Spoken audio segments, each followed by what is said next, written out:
गंडक नदी में तुकियानी से गंगा के पानी की सतह भी बुलंद होने लगी है। सोनपुर में गंडक और गंगा दोनों में तुकियानी है, जिसके बाद आबी वसाइल का महकमा चौकस है।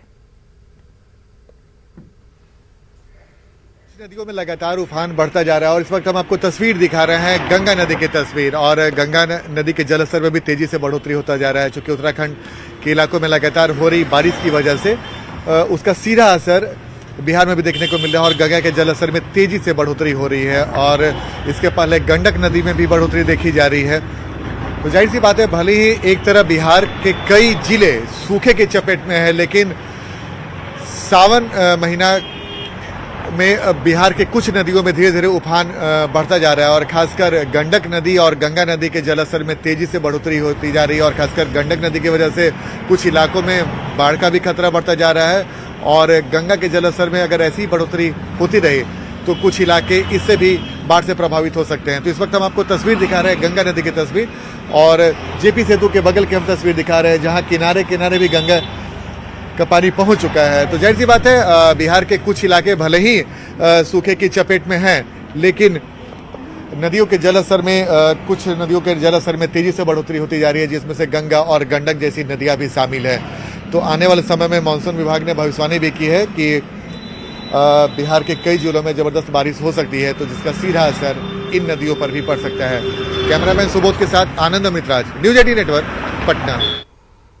टीटी पास उम्मीदवारों ने असातिज़ा की बहाली के 7वें मरहले का मुतालबा करते हुए पटना के गुरदनी बाग में धरना दिया और नारे लगाए। उम्मीदवार जल्द तकर्रुरी का मुतालबा कर रहे हैं। वहीं उम्मीदवारों ने पहले भी इस ज़मीन में एहतजाज किया था, जिसके बाद उन्हें हुकूमत की जानिब से बहाली की यकीन दहानी कराई गई। उनका कहना है कि जब तक बहाली का अमल शुरू नहीं होगा तब तक तहरीक जारी रहेगी। लगातार शिक्षा विभाग का चक्कर लगा रहे हैं और माननीय शिक्षा मंत्री जी हम लोग की बात नहीं मान रहे हैं। उनका है कि ये बहाली खत्म हो जाएगी तब वो बहाली आएगी, 6 फेज खत्म हो जाएगी, 7 फेज आएगी। तो मैं महोदय से रिक्वेस्ट करती हूँ कि आपकी 6 फेज की बहाली कभी खत्म नहीं होने वाली है।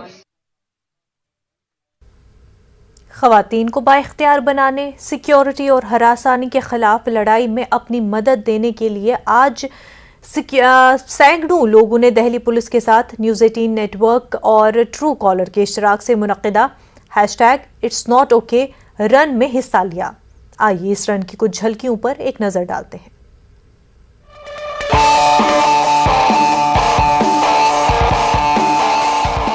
न्यूज़ 18 नेटवर्क और ट्रू कॉलर ने दिल्ली पुलिस के साथ साझेदारी में राष्ट्रीय राजधानी में रन टू एम्पावर का आयोजन किया, जहां धावकों ने इट्स नॉट ओके कॉज के लिए दौड़ लगाई। मुख्य अतिथि के रूप में केंद्रीय पर्यावरण मंत्री भूपेंद्र यादव के साथ ये रन इस उत्पीड़न विरोधी अभियान call it out because it's not okay का हिस्सा रही। एम्पावरिंग का अर्थ है इक्वल अपॉर्चुनिटी। इक्वल अपॉर्चुनिटी ज्यादा महत्वपूर्ण है और सिक्योरिटी तो चाहिए ही चाहिए, लेकिन सिक्योरिटी से ऊपर का जो स्टेप है डिग्निटी चाहिए। इस दौड़ को दिल्ली के विशेष पुलिस आयुक्त कानून और व्यवस्था सागरप्रीत हुड्डा ने झंडा दिखाकर रवाना किया और इसमें दिल्ली पुलिस के 50 कर्मियों ने भाग भी लिया। पुलिस की तरफ से ये संदेश है #It'sNotOK टू बी साइलेंट। कोई भी अगर विमेन हैरेसमेंट का इशू होता है या कोई भी लड़की या विमेन के साथ कोई हैरेसमेंट करता है तो उस विमेन को चाहिए कि वो साइलेंस को ब्रेक करे और पुलिस स्टेशन को रिपोर्ट करे। Run to empower law makers, law enforcers, अभिनेताओं को एक साथ एक मंच पर लेकर आया और साथ ही एक मजबूत संदेश दिया कि महिलाएं समाज में उनकी सही जगह को एक बार फिर से वापस पाने के लिए पहले से कहीं ज्यादा दृढ़ हैं।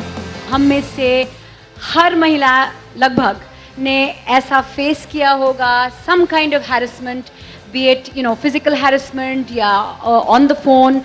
तो ये हमारी आदत है कि हम चुपचाप सह लेते हैं, बट इट्स नॉट ओके।